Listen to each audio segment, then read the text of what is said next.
can get a free copy of Jim's book by going to theroadtoroon.co.uk. You've just got to pay the cost of the postage and packaging. That's incredibly generous, Jim. We really appreciate that. Well, I hope I'm glad that more people can get it. I hope it gets a wide audience. Thank you. Well, it deserves it because you're saying things that, as you said, economists like Krugman and others don't have the courage to say. And thank your people for sending me the book, by the way. I've just begun to read it, and it's absolutely fascinating. Paul Craig Roberts, before we talk about the book, Paul Craig Roberts, former Assistant Treasury Secretary, as you well know, was on the programme in the first hour. And Paul was saying, what's going to be very interesting, Jim, is who Donald Trump now appoints to key positions in his administration, because that will give us a clue as to whether he's the real deal or whether he's just another controlled politician and puppet president. What do you say to that? I agree with that observation. I expect he'll make some very solid appointments. So they haven't announced anything, so it's all a little bit speculative. But I think we have a decent idea. I think you would expect to see New Jersey Governor Chris Christie, perhaps as Attorney General, former New York Mayor Rudy Giuliani, perhaps as head of Homeland Security, General Michael Flynn, former head of the Defense Intelligence Agency, perhaps the Secretary of Defense. Maybe you'll see former Texas Governor Rick Perry in that seat as well. I hope he reaches out to some of the people he defeated in the primaries. Maybe Carly Fiorina would make a great Secretary of Commerce. But the point, and Newt Gingrich, perhaps Secretary of State or head of the CIA, and look for John Bolton, former UN Ambassador John Bolton, to have a big role. So the point is, those are all solid appointees. And maybe one I mentioned won't be there or will be in a different role. But that's a pretty good read on the inner group. They are very solid. I think one of the things you might see from President Trump is something like cabinet government, which is, of course, the norm in the UK and Canada and elsewhere around the world. But we haven't seen it in the United States for a long time. I mean, I really do think you have to go back to at least Nixon, maybe even Kennedy, to find a president who really used his cabinet in the way the British understand it. We've seen more and more power centralized in the White House, both during the George Bush and the Obama administration. So I think Trump, being a CEO, not being a politician, being a CEO, you got to be a pretty good delegator to be as successful as he has been. So I'm hoping he'll make some strong appointments and actually let those people run their departments. Jim Rickards is on the line, folks. Great to have him on. It's about time he came on, really, onto this particular programme. Theroadtoroon.co.uk. Jim, the book, I've been reading reviews of the book online, and it's been incredibly well reviewed. Those who have read it, and I know only a handful of people have read it, but I've read some some reviews on some of the online book sales organisations, companies. You're of course well known for currency wars and the death of money. The global elite planning the next financial crisis. How are they going to bring that about, Jim? What are the signs that savers, that small investors and savers? Now, I'm not an investor, but I'm a small-time saver. What should we look out for as the signs that the massive crash is on the way? Well, a couple things. The first point I make is that the global elite, it sounds like some deep, dark conspiracy, but I make the point that we actually know who all of these people are. They're well-known names. It's someone like Christine Lagarde, head of the IMF, Mario Draghi, head of the European Central Bank, your own Mark Carney, who wears several hats, not only head of the Bank of England, but also former head of the Bank of Canada and chairman of something called the Bank for International Settlements, based in Basel, Switzerland, which is it's a club. It's the central bank for central banks. University professors, Larry Summers at Harvard, I've already mentioned, and many others. The point is, it's a known group. They gather they're at Davos at the World Economic Forum in January. They're in the Aspen Ideas Festival in Colorado in the spring or summer. They're at Jackson Hole in Wyoming at the end of August. So it's a known group, and it's not a top-down conspiracy. It's not quite like Spectre in the James Bond movie, but it's more the case that they're like-minded individuals. They all went to the same schools, Oxford, Cambridge, MIT, Harvard, Chicago, Stanford. Many cases they were each other's professors. They've all been taught the same thing, and they share the same worldview. So you don't really need a directorate or a conspiracy when you have powerful people who all think and believe the same thing. So that's the good. The other point I make is that the things they need to do to basically take your money are already in place. This will not require new legislation. All these emergency statutes, global agreements on bail-in rules are already in place, and it's all very well documented in the book. So the only thing remaining is a catalyst, which can come about in one of two ways. One is you could just have a financial crisis. It could happen any day. And I use the history of two financial crises, fairly recent, 1998, when the hedge fund long-term capital management was failing at the same time as Russia was defaulting on its debt. The world was just hours away from closing every market in the world. There was a $4 billion bailout organized. The markets did not close, but it was an extremely close call. I negotiated that bailout. I was in the room with Fed and Treasury officials, had a front row seat, so I know how close we came to complete catastrophe.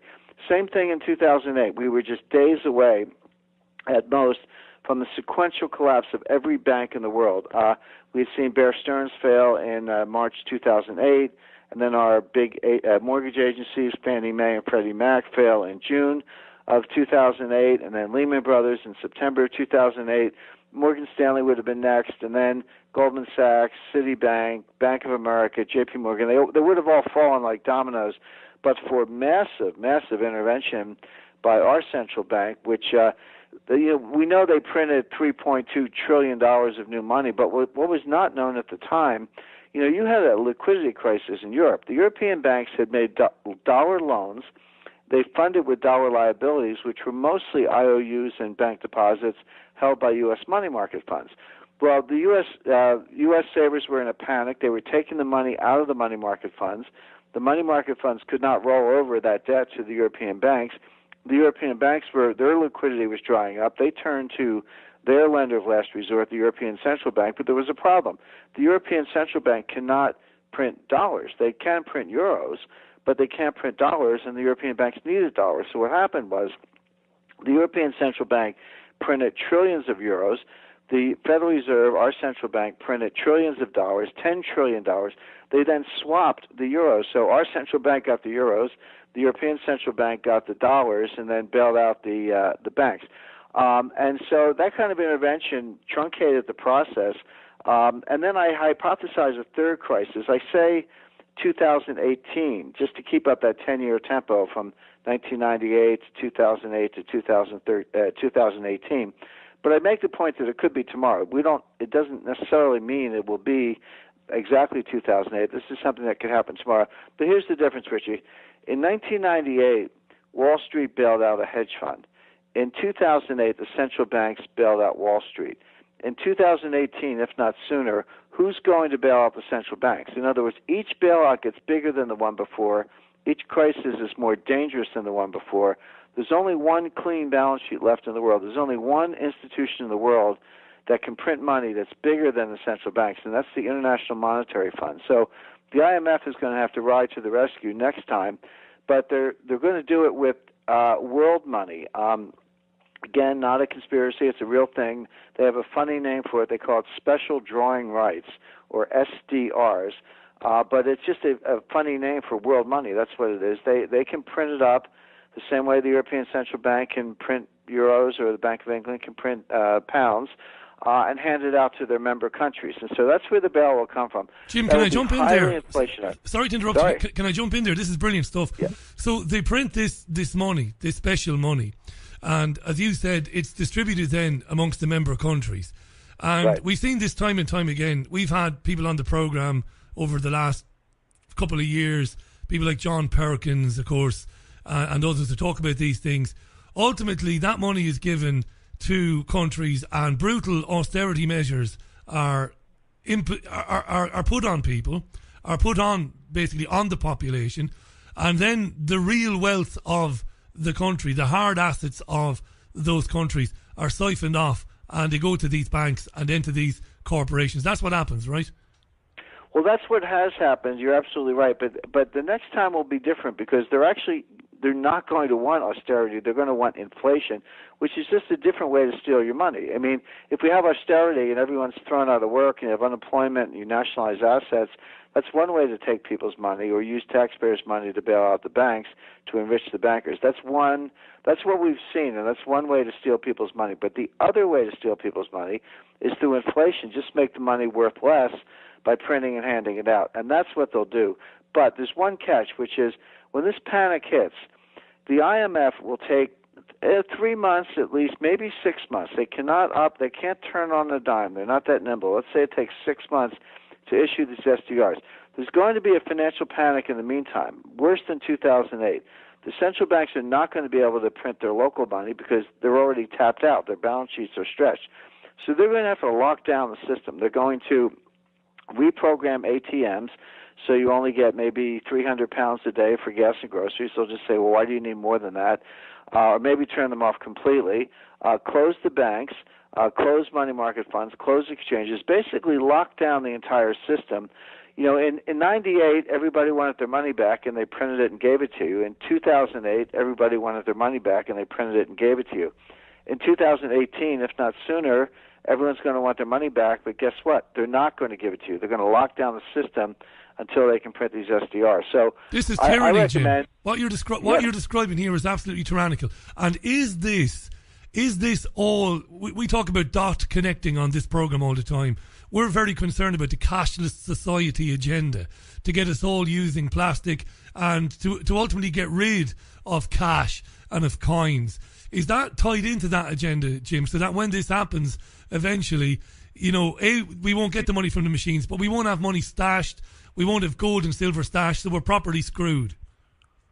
Sure. Look, before you slaughter cattle, you have to herd them into a pen. Yeah. And before they can slaughter savers, they're going to be herded into a digital pen at a small number of very large banks. So the war on cash is part of it.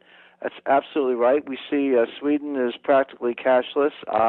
One by one, countries are going cashless. Some merchants are refusing to accept cash, forcing everyone, even for a small, £2 for a cup of coffee or something, they make you use your card. Now, look, it's convenient. I have debit cards and credit cards just like anyone else. But if you don't have some money out of the digital system, and that could be gold, it could be silver, it could be other forms of wealth, fine art, land, natural resources, private investments, private equity, where it's a written paper contract. And by the way, there are two major threats. One is the threat that they freeze the system or confiscate wealth or impose negative interest rates, and that's what we've been talking about. But there's another threat, which is cyber financial warfare, that this could simply be wiped out by Vladimir Putin or the Chinese or the Iranians or the North Koreans or the Americans, for that matter, doing something by accident. So there's a cyber financial war going on right now, and I think a lot of people are familiar with cyber war, the idea that you would take control of some critical infrastructure, maybe a dam, and you would open the floodgates and drown 300,000 people in their sleep, unsuspecting downstream, just by flooding them unexpectedly. There's also financial warfare, where you impose sanctions and use financial instruments and market manipulation, et cetera, to inflict damage on your adversaries. But the combination of the two, cyber financial warfare, destroying wealth in cyberspace, is probably the most dangerous threat out there, and the Russians are masters of it. The Americans are pretty good at it too, except that the Americans have all the wealth. I mean, people say, well, if Putin shuts down the New York Stock Exchange, we could always turn around and shut down the Moscow Stock Exchange. Yeah. But who suffers most? Yeah, who suffers most? Well, exactly. Who cares? So you have what's called an asymmetric target set. We and the City of London are much, much more vulnerable. We have had some really interesting tweets. We've had more than a few interesting tweets. Go to @Richie Allen Show to see what other people are tweeting. Just put Richie Allen Show, all one word, in. Mark Atwood believes that this is satanic. I've retweeted that. A lot of people saying that. Martin Houston, oh, by the way, D says, D is in Ireland, and sarcastically tweets, oh yeah, the IMF rode to our rescue in Ireland and then rode us up the backside. Screw the IMF, give me a break, says D. And Martin tweets this in London. He's in London. This is scary. I didn't know this. The amount of physical cash is only 1% or so of the total monetary wealth anyway. 99% of it is electronic, silver, 1 ounce bullion coins, says Martin. And a number of listeners have tweeted about bail-ins. They're terrified, Jim, about bail-ins. Just before you comment on that, folks, we've got Jim Rickards on the line. Jim's a lawyer and an author. He's written several best-selling books, including Currency Wars, The Making of the Next Global Crisis. And his latest book is The Road to Ruin, The Global Elite Secret Plan for the Next Financial Crisis. And if you go to the website, theroadtoruin.co.uk, listeners to The Richie Allen Show can get a copy of the book. And all you've got to do is cover the cost of postage, which is £4.395. Jim, only 1% of the wealth is actually out in society in forms of cash. And besides that, the other question about bail-ins. People are terrified of bail-ins. Well, they should be. I'm just, Richie, I'm just enough of a geek that I actually read all these technical papers. In November 2014 in Brisbane, Australia, there was a G20 summit. The G20, that G stands for Group of 20 major nations, both developed and developing economies. So at the time, David Cameron was there. Theresa May would go to a new G20 meeting. This is November 2014, Brisbane. President Obama and Angela Merkel of Germany, all the heads of state, they issued a final communique, and attached to that were links to working papers. And one of those working papers, about 40 pages long, is the blueprint for the bail-in plan. So, when I say things like this, I don't make it up. I'm not trying to frighten people. I actually read all this stuff, and I make the point that this is all out there, kind of hiding in plain sight. But they specifically use the word bail, and here's the difference. A bailout is when you take taxpayer money and you prop up a bank, but the winners are the bank executives who keep their phony jobs, the bondholders who get their money back, the stockholders who can see their stock go up even if it goes down initially. They're the winners. Taxpayers lose. In a bailout, you don't use taxpayer money, but you do use depositor money if you have to. So it's just a different way to screw people. I mean, you can either take their tax money or take their bank deposits. Either way, it's coming out of your pocket. But the difference is they might wipe out the stock first. Then any deposits, certainly in excess of the insured amount, but possibly even more than that, would be confiscated, and bondholders would take a haircut. So meaning you might only get 80 cents on the dollar or 50 cents on the dollar, depending on the size of the losses in the bank, et cetera. But that's where the money's going to come from to fix these banks rather than taxpayer money. But as I said, the everyday investor still loses, and this is not made up. It's in these papers I described, but we saw this in Cyprus. We saw it in Greece. It's happening in India right now. There's a minor banking panic going on. The government just woke up. Prime Minister Modi of India declared that all of the large denomination rupee notes, 500, 1,000 rupee notes, are being abolished. And if you have a 100 or 200 rupee note, you have to go to the bank and exchange it for a new note. Well, if you're a known depositor, that's fine. But if you had money on the side and you didn't want the bank to know about it, you've got to either turn yourself in or forget about your money. So this is real. This is happening. I've had what I think is a bizarre, but I understand it, email from a listener called Marie, who's not told us where she's listening in. There's about 4 paragraphs to it, Jim.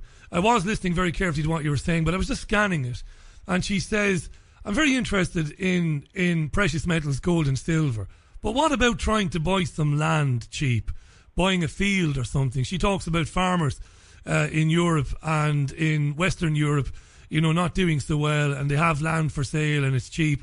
Do you recommend that, Jim? If people can buy some land, obviously there's nothing on it, there might not be any building on it, but it's there in the event that things get really bad. You have some land to play around with, maybe grow food. This is very extreme stuff, this, but I understand why people are asking.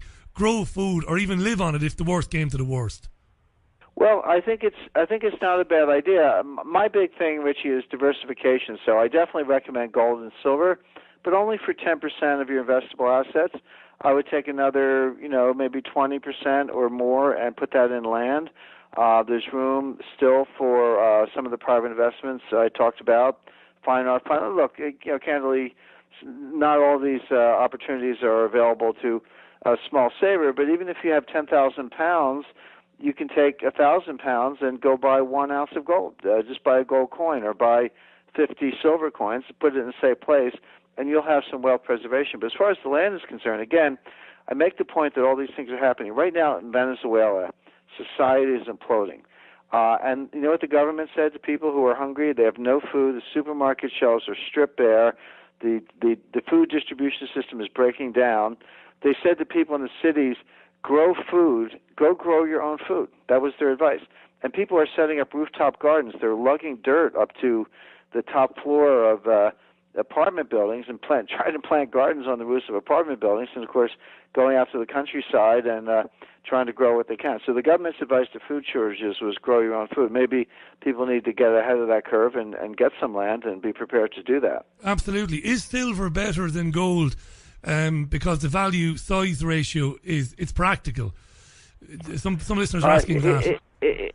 I recommend both, but for a small saver, a small investor, you might want to start with silver, and that's exactly right. So if you have this kind of lockdown that I've described, and I do see it coming, so that will happen, and you can't get money from the bank. You know, in Greece, just in 2015, it wasn't that long ago, a year and a half ago, people were flying from Athens to Frankfurt with empty luggage, filling up the suitcases with euro notes and flying back to Athens because the ATMs didn't work, the credit cards didn't work, the debit cards didn't work. They reverted to barter almost overnight, and people were literally bringing in euros by hand.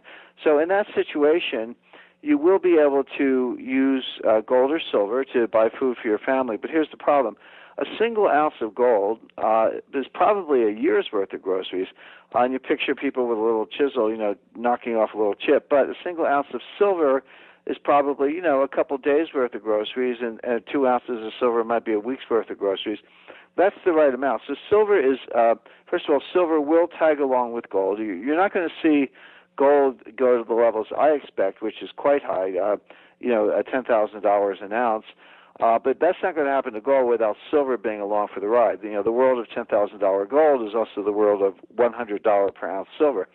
But silver has this practical aspect, which is because an ounce is a much smaller dollar equivalent, it is practical for, you know, as I say, buying a couple of days' worth of groceries. I definitely recommend having some silver. To me, it's like having a battery and flashlights. Where I live in the United States, we're prone to hurricanes, and so we keep batteries and flashlights, torches, you know, lamps and things for when the power goes out. I would put silver in the same category. How about for when the power goes out or the banks are shut? So many questions coming in, Jim. Can you stay with us for another 5 or 10 minutes? I'd really appreciate that. Sure. I'd love to, yes. Well, it's great to have you on. Go to theroadtoruin.co.uk, folks. The brand new book, The Road to Ruin, The Global Elite Secret Plan for the Next Financial Crisis. Jim Rickards is on the Richie Allen Show in association with DavidIke.com. We're live on Fab Radio 2 in Manchester. The TuneIn app, ACR as well, and DavidIke.com. Fantastic. And what a wonderful offer it is by Jim and his team. If you go to theroadtoruin.co.uk, you can have the book for the cost of postage. That's wonderful stuff. Educational stuff as well. Let me get through a couple of quick questions. Jim, we'll try and get through as many of these as we can. Mark tweets, does Jim think the blockchain can help us out of this mess? The blockchain. Now, Jim, I don't know what that means. I'm the first to admit that. Sure. Well, the blockchain is the technology behind Bitcoin, and you do hear quite a bit about Bitcoin. It's a digital currency. Look, it's a form of money. I don't recommend it myself, but I have nothing against it. It is a form of money, but the problem is it's digital money, and it works fine as long as the power grid's on, as long as the computers are on, as long as the network's up and running. It can be exchanged, but I'm looking at scenarios where those things are not true, where the power grid might be down because of an infrastructure attack or some sort of societal distress. I know that I can always exchange gold or silver for food for my family, but in a world where the power grid's down, my Bitcoin is not going to do me any good. Now, the blockchain is the technology behind Bitcoin, and Bitcoin is not the only digital currency. There are many others. There are probably 100 at this point. Blockchain is very good technology. It's encrypted, it's distributed, it's fairly robust to different kinds of attacks. A lot of people are investing in that technology, but I don't think it will. I don't think it will save us. It's an alternative to other kinds of currencies in a world where things work somewhat normally, but I don't think it will save us in extreme scenarios. Brilliant stuff, Jim. We've had a couple of questions about banks and about why banks weren't allowed to fail? And what if the people were to open their own banks? And what if, better governments were to nationalise the banks, kick all these criminals to the curb, Jim, nationalise the banks, stick the fingers up to the Fed and to the European Central Bank and the IMF, and the nationalised people's banks issue debt-free currency for the sorts of things that Trump has claimed he wants to do, which is invest in infrastructure and build housing for poorer people. What about that idea? It sounds utopian, doesn't it? Get rid of all these criminals, debt-free currency, our own banks. What say you, Jim? Well, we should have done it in 2008, and it's not too late. I did an interview recently. I said Jamie Dimon, he's the CEO of J.P. Morgan, that he should be on a chain gang. He's running the world's largest criminal enterprise. When you think of all the subsidies they have, I mean, as I said earlier, Richie, in 2008, all of these banks were just days away from collapse, and yet they're all still standing with one or two exceptions. Why is that? Because taxpayer money was used to prop them up. But no one was fired, no one was arrested, no one was prosecuted criminally, none of the bondholders lost a nickel, a penny, and sure, the taxpayers in many cases got their money back, but they took all the risks. They should have had some upside. They should have had some profits. It's not a question of just getting your money back. That's what a lender does. You took all the risks. Why didn't you get some of the profits? The profits went to the banks and the cronies. Now, it's not too late to do that. They could nationalize these banks tomorrow. Banks are completely creatures of government. Having said all that, it's possible to start, sort of a communal bank or a co-op type of bank. By the way, I was in a recent visit to London. I was at the corner of St. James and Jermyn Street, and there's a place there called Sharps Pixley, and it looks like a bank branch from the outside. It's got nice glass windows and tellers and things, but it actually is a place. It's a gold dealer, so you can walk in. You can buy, a sovereign, or you can buy a 1 kilo bar of gold, or you can buy a larger quantity. If you like, you can walk out with it, but if you prefer, they'll store it for you on site. They've got their own vaults, and they'll store your gold there. You can go get it whenever you want.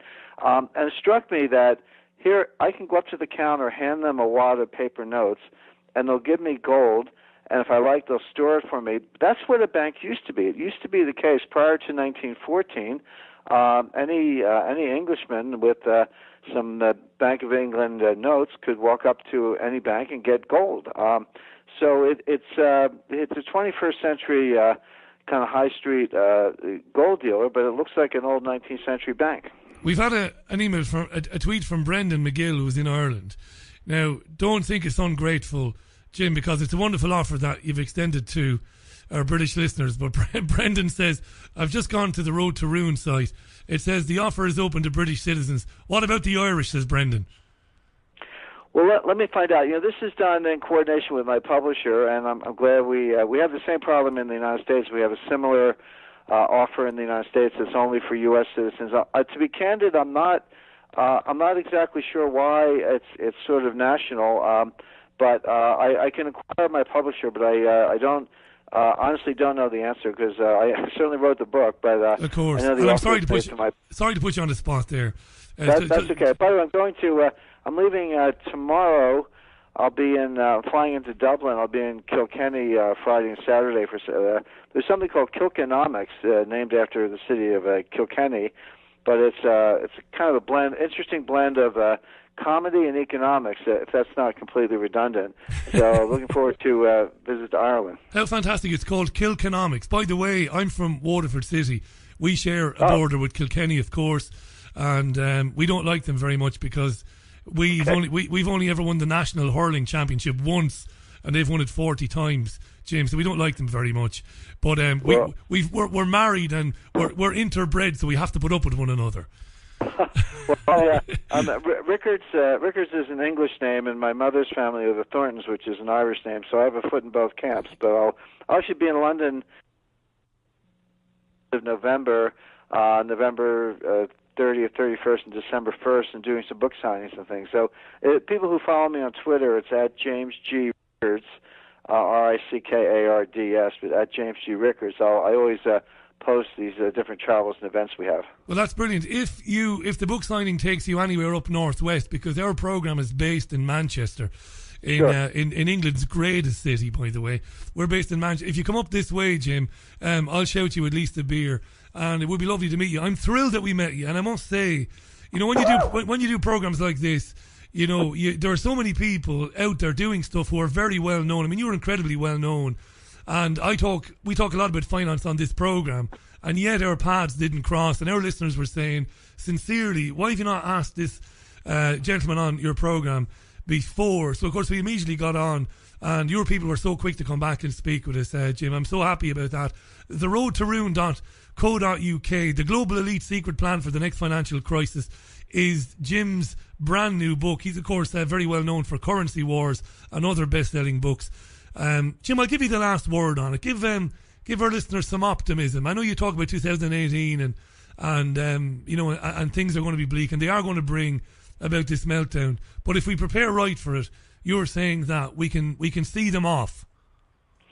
Well, we've seen two big shocks to the system, and I was in London. I was in the London Eye, one of the capsules in the Ferris wheel course, on June 20th, filming an interview, and I don't raise my voice much, but I was practically yelling at the camera. I said I could see that Leave were going to win, and I said short sterling, buy gold, and just 2 days ago and a week ago, I did a couple television interviews, and I saw that Trump was going to win, and had some similar advice about gold.